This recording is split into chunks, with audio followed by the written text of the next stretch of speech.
The morning light filtered through the ancient lace curtains, painted stripes across my worn Persian rug. Dust motes danced in the golden shafts, a silent ballet I'd watched countless times from my armchair, the one with the faded floral upholstery, a testament to decades of quiet mornings and solitary evenings.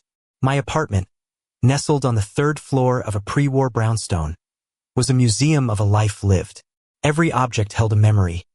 The chipped porcelain tea set from my grandmother, the stack of first editions that lined my shelves, the old upright piano in the corner, its keys yellowed with age, silent for years. The rhythmic ticking of the grandfather clock in the hall was the loudest sound most days, a constant, gentle reminder of time's relentless march, marking out the slow, predictable cadence of my existence. This neighborhood, too, felt suspended in time, its cobblestone streets and gas lamps whispering stories of a bygone era. The scent of old books and brewing coffee was its signature, a comfort to my solitary soul, yet also a subtle prison. "Eleanor, darling, you're not going to spend another day talking to your teacup, are you?" A cheerful voice, belonging to Mrs. Henderson, cut through the quiet. She was my downstairs neighbor, a sprightly woman in her late 60s with a laugh that could chase away any shadow. We often shared tea on my small balcony, overlooking the bustling street below, or she'd bring up a plate of her infamous lemon poppy seed muffins. Today, she stood at my open doorway, a brightly colored scarf tied around her neck, a mischievous glint in her eyes. "I just baked a fresh batch, still warm. Come on down. You can tell me about your dreams, or lack thereof." Her presence was a warm current in the often stagnant waters of my days, a much-needed connection to the living world. She was the one who remembered my birthday, who'd check in if she hadn't seen my lights on. My dream, or rather, the central sacrifice of my life, was always just beneath the surface. It was a crisp autumn day, the air smelling of fallen leaves and distant wood smoke, the kind of day that usually filled me with an inexplicable joy. But that day, joy was a foreign concept. I sat in a cold, sterile office, the fluorescent lights humming a dreadful tune above us. My brother, Arthur, sat across from me, his face drawn and pale. He'd lost everything, his business, his savings, his home, all to a series of spectacularly bad investments and an even more spectacular lack of judgment. Our parents were long gone, and it fell to me, his older sister, to pick up the pieces. "Eleanor," he'd whispered, his voice thick with shame, "I don't know what I'm going to do. I'm ruined." The weight of his despair was a physical burden, pressing down on my chest. I remembered the way my hand trembled as I signed the papers, the ones that transferred the family brownstone, my inheritance, to his name. The words of the solicitor had blurred, the ink on the document a dark, irreversible stain. It wasn't just the house. It was my future, my security, my very sense of self. I was 35, with dreams of opening a small antique shop, of finally living a life of my own design. All of it, erased with a single stroke of a pen, given to a brother who had, by all accounts, squandered his own. I remembered the small, almost imperceptible sigh of relief he let out, a sound that felt like a betrayal even then. And what did that sacrifice yield? Polite, distant acknowledgement. A perfunctory phone call on holidays, always brief, always ending with his hasty excuse to leave. Our conversations were transactional, devoid of warmth or genuine interest. He never asked about my life, my health, my thoughts. It was always about him, his latest endeavor, his new acquisition. The house, our childhood home, now felt like a gilded cage for him. And for me, a constant reminder of my grand, unreciprocated gesture. The vast chasm between the intensity of that selfless act and the casual indifference I now received was a wound that never truly healed, merely scabbed over, waiting for the slightest provocation to bleed anew. The incident began subtly, as most disasters do, with a dull ache behind my eyes. It escalated rapidly. By late afternoon, the world had become a blurry, pulsating watercolor, and a searing pain had lodged itself in my chest, making each shallow breath a monumental effort. I tried to stand, to reach the phone, but my legs buckled beneath me. The antique rug, usually a source of comfort, now felt like a shifting, unstable ground. I remember the clatter of the porcelain teacup as it slipped from my grasp, shattering against the polished hardwood floor, its delicate pieces scattering like fallen stars. The room spun, the familiar objects of my home morphing into menacing shadows. A cold sweat plastered my hair to my forehead, and a frantic panic began to bubble up, choking me. The air grew heavy, thick with an unspoken threat. The clock, which had been my constant companion, now seemed to tick with an alarming urgency, its chimes echoing the frantic beat of my own heart. I felt utterly, terrifyingly alone. My fingers, numb and clumsy, fumbled for my mobile phone. It lay just beyond my reach, a cruel, mocking distance. I dragged myself across the floor, each inch an eternity of agony. Finally, my trembling hand closed around it. The screen, usually a friendly glow, now seemed impossibly bright, blurring into an unreadable mess. I managed to call Arthur, my brother. I remember the agonizing silence as it rang, each tone a hammer blow to my already throbbing head. Then, his voice, crisp and clear, but distant, almost annoyed. "Eleanor? Is everything all right? I'm in the middle of something important." My own voice, when it came, was a choked whisper, barely audible, laced with a desperation I hadn't known I possessed. I tried to explain, to convey the urgency, the sheer terror that gripped me, but the words wouldn't form. They dissolved into a pathetic gurgle in my throat. I heard a sigh on the other end, a familiar impatience, then the click as he disconnected. Hope, fragile as spun glass, shattered. It wasn't Arthur who found me. It was Mrs. Henderson. She'd noticed my lights hadn't come on, that my usual evening routine had been disrupted. Worry gnawed at her, a mother's instinct perhaps, for a child she never had. She found my door ajar, the shattered teacup a silent testament to my distress. Her gasp, a sharp intake of breath, was the last thing I registered before the world went black. Later, she would tell me how she'd called for an ambulance, her voice shaking but resolute, how she'd held my hand, whispering reassurances, until the paramedics arrived. Her presence, a beacon in the encroaching darkness, solidified the terrible truth. The man for whom I had sacrificed everything was absent, his indifference a stark, painful contrast to the selfless love of a neighbor. The full weight of Arthur's abandonment hit me not in the hospital, amidst the beeping machines and the sterile smells, but days later, back in my own bed. Mrs. Henderson, a constant, comforting presence, brought me a small, carefully wrapped package. "This arrived for you, dear," she said, her voice soft. It was a small, exquisitely scented candle, and attached was a card. The message was brief, impersonal. Asterisk, Eleanor. So sorry to hear about your incident. Things are so hectic with the wedding. Thought this might help you relax. Love, Arthur and Melanie.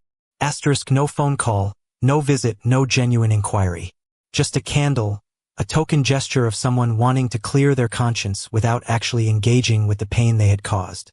The words incident and relax grated against my raw nerves. I felt a cold, hard knot form in my stomach. Mrs. Henderson sat beside me, her hand gently stroking my forehead, a silent anchor in a swirling sea of betrayal. She didn't need to say anything. Her presence spoke volumes, highlighting the gaping chasm left by Arthur's absence. The silence in the room was heavy, laden with the unspoken truth of a love that had run dry. My recovery was slow, arduous. Each day was a battle against the physical weakness, but the emotional wounds were far deeper, far more insidious. I spent hours staring at the ceiling, replaying the phone call, his dismissive tone, the way he'd hung up. The incident had cracked open something vital within me, exposing raw nerves, forcing me to confront a truth I had conveniently ignored for years. Mrs. Henderson, bless her heart, brought me meals, read to me, and simply sat with me, often in comfortable silence. Sometimes she'd prod gently. "What is it, dear? What's truly bothering you?" I'd finally confessed, haltingly at first, then with a dam-breaking rush, pouring out the story of the brownstone, the sacrifice, the years of silent resentment. "It's not just the house, Mrs. Henderson," I'd whispered, my voice thick with tears. "It's everything. He took my future, and then he just forgot I existed. There was a time, though, when we were inseparable. I remember it with a bittersweet ache, a memory that now felt like a phantom limb. Arthur was only 7, a mischievous imp with a shock of sandy hair and the widest, most innocent blue eyes. We were at the old creek behind our childhood home, building a dam out of stones and mud. He'd slipped, falling into the shallow, icy water, his small body shivering. I'd pulled him out, wrapped him in my worn sweater, and carried him home, his cold, small hand clutching mine tightly. He'd looked up at me, his eyes brimming with tears, but also with an adoration that warmed me from the inside out. "You're the best sister in the whole world, Eleanor," he'd mumbled, his voice chattering. "I'll always take care of you, just like you take care of me." It was a promise whispered in the innocence of childhood, a bond that felt unbreakable, forged in the simple act of shared experience and uncomplicated love. That memory, once a cherished comfort, now felt like a cruel taunt, a stark reminder of what had been lost. But even then, there were flickers, tiny warning signs I'd dismissed. One year, for my 18th birthday, I'd been so excited about a specific antique locket I'd seen in a small shop downtown. Arthur, then 15, had promised to save up for it. On my birthday, he presented me with a hastily wrapped package. Inside was a cheap plastic bracelet, the kind you'd get from a gumball machine. "Sorry, Elle," he'd shrugged, a flicker of something almost defiant in his eyes. I really wanted that new video game, and it was on sale." My heart had sunk, a tiny, almost imperceptible crack appearing in the facade of my unwavering devotion. I'd laughed it off, told him it was fine, but a seed of doubt had been planted. It was a subtle act of self-interest, a prioritization of his own desires over a promise, a pattern that would only grow more pronounced with time, culminating in the grand betrayal. At the time, I'd rationalized it, excused it as youthful thoughtlessness, but now, with the clarity of hindsight, it resonated with a painful, undeniable truth. Lying in bed, the candle's faint scent a mocking presence.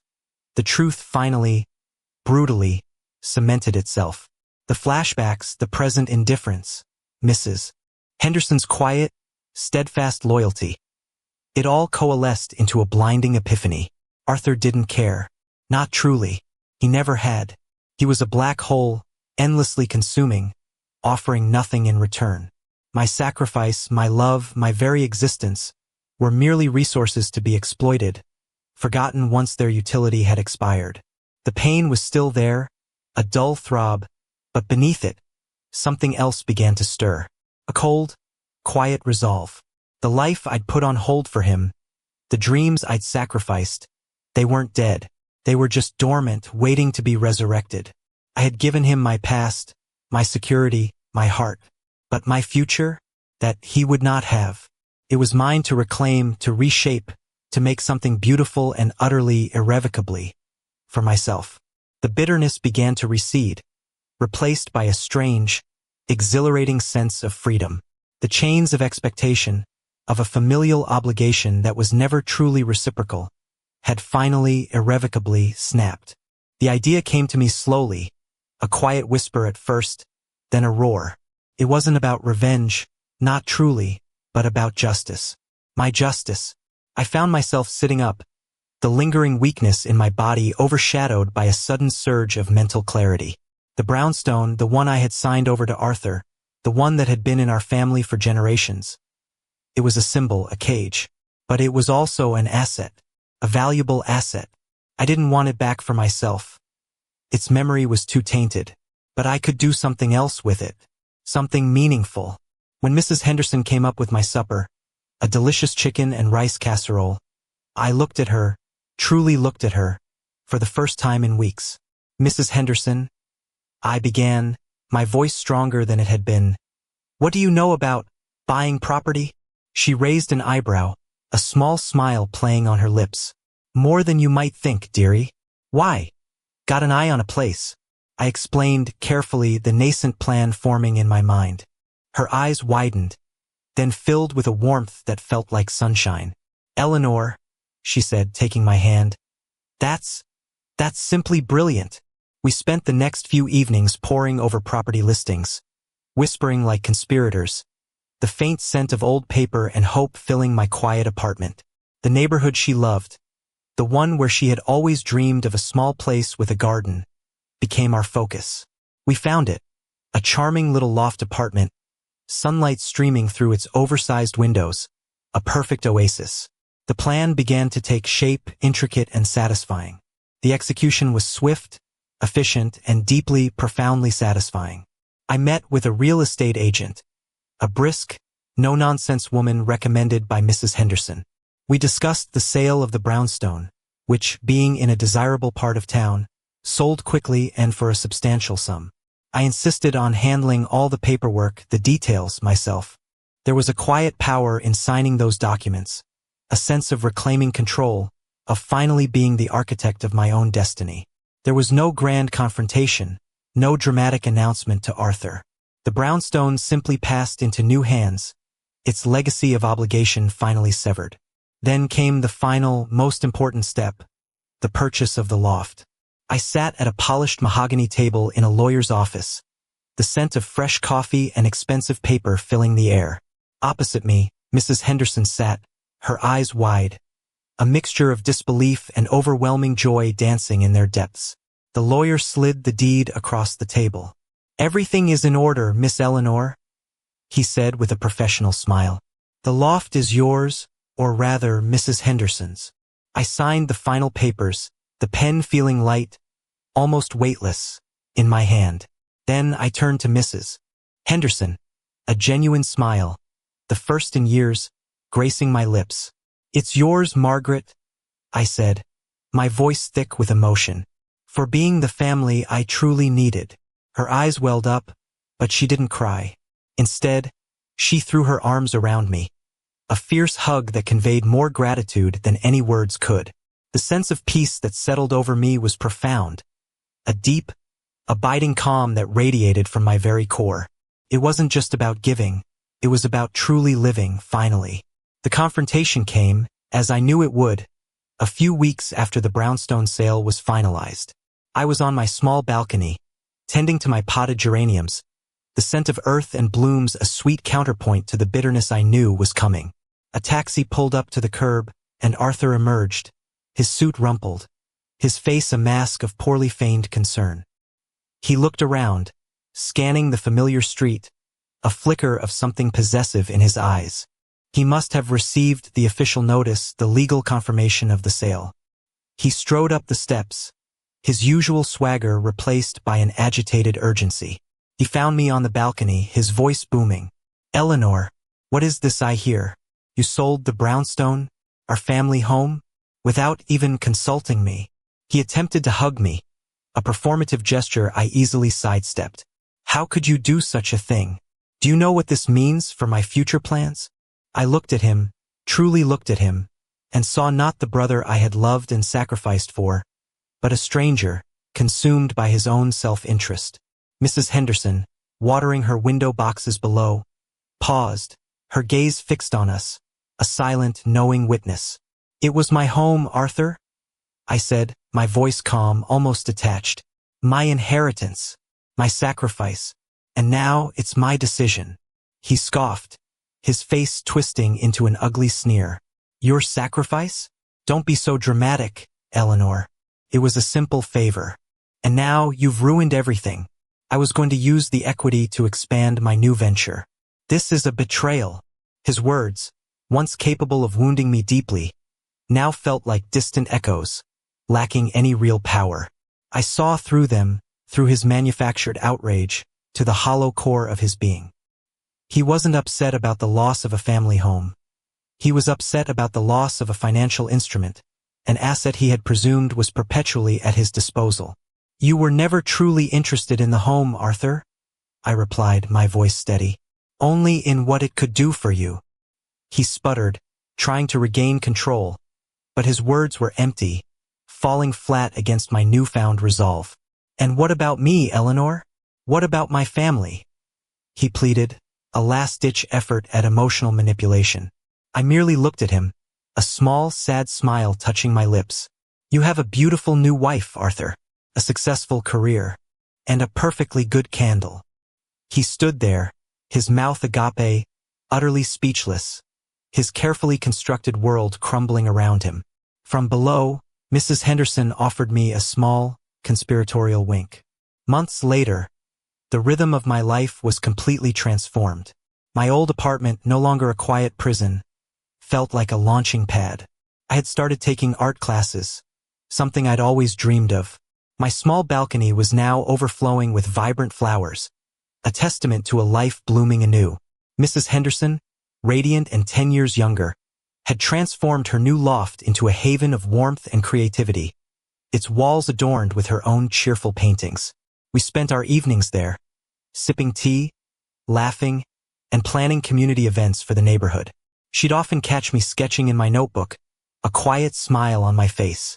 "You look truly happy, Eleanor," she'd say, and I knew it was true. I often reflected on the journey that had brought me to this peaceful place. There was no lingering bitterness, no residue of anger, just a profound sense of liberation. The greatest pain of my life, the deep wound of Arthur's betrayal, had become the catalyst for my greatest act of self-discovery. My true legacy wasn't the brownstone I had given away, nor the decades of quiet sacrifice. It was the life I had built after I freed myself from the chains of unreciprocated love. It was the joy of a shared meal with a true friend, the vibrant colors on my canvas, the laughter echoing in Mrs. Henderson's bright new home. My legacy was the quiet strength I had found, the profound understanding that my worth was not tied to external validation or familial obligation, but to the choices I made, to the kindness I offered, and to the unwavering belief in my own capacity for happiness. I had finally learned that giving to myself truly and completely was the most generous act of all.